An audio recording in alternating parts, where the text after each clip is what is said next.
இல்லைங்க ஃபாரின் போயிட்டு வந்துட்டு இன்னும் அவுட் வச்சு தான் ரெஸ்பெக்ட் பண்ணுவாங்க. என்ன யூஎஸ் ரிட்டர்ன்ஸாக இருந்தாலும் அங்கே உள்ள கஷ்டங்கள் இப்போ நம்ம நினைப்போம் டாலர்ஸில் சம்பளம் வாங்குறோன்ட்டு, பட் அங்கே விலைவாசி அதுக்கு தகுந்தாப்புல இருக்கும். ஒரு நேரம் வந்து சாப்பாடை சாக்ரிஃபைஸ் பண்ணாதான் ஒரு $10 சேவ் பண்ண முடியும். ஓகே, அது உங்களுடைய அங்கே சங்கடம் இல்லைன்னு சொல்ல வரல. அப்போ நம்ம இங்கே வரும்போது சொந்தக்காரங்க மத்தியில் நல்லா இருக்கேங்கிறத காட்டணும். அது நம்ம சும்மா போயிட்டு போனால் மதிக்க மாட்டாங்க. ஓகே, அங்கே நல்ல வெல்த்தியாக இருக்கேன்னு காட்டணும்.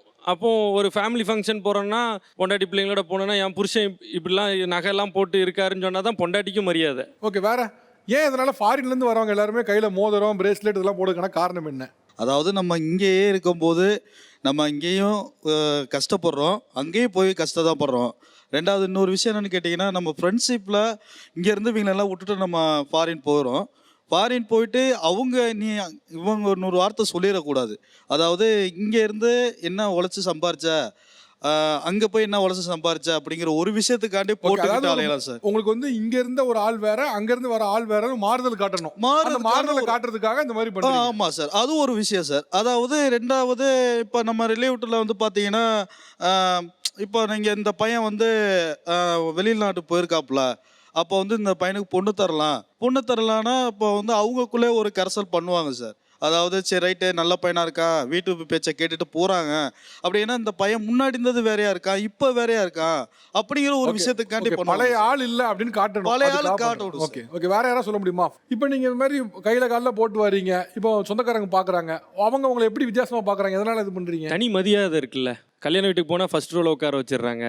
காரை நீங்கள் இப்போ நான் இப்போ கிறிஸ்டா கார் வச்சுருக்கேன், மற்ற காரெல்லாம் அங்கே நிற்கும், நம்ம கார் மாப்பிள்ளை கார் பக்கத்தில் நிற்கும்.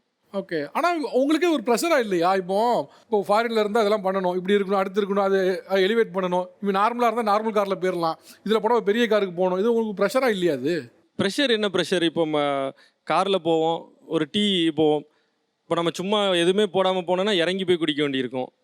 நகை போட்டு பயங்கரமாக போனேன் பெரிய ஆள் போலன்னு சொல்லி காருக்கு டீ வரும்.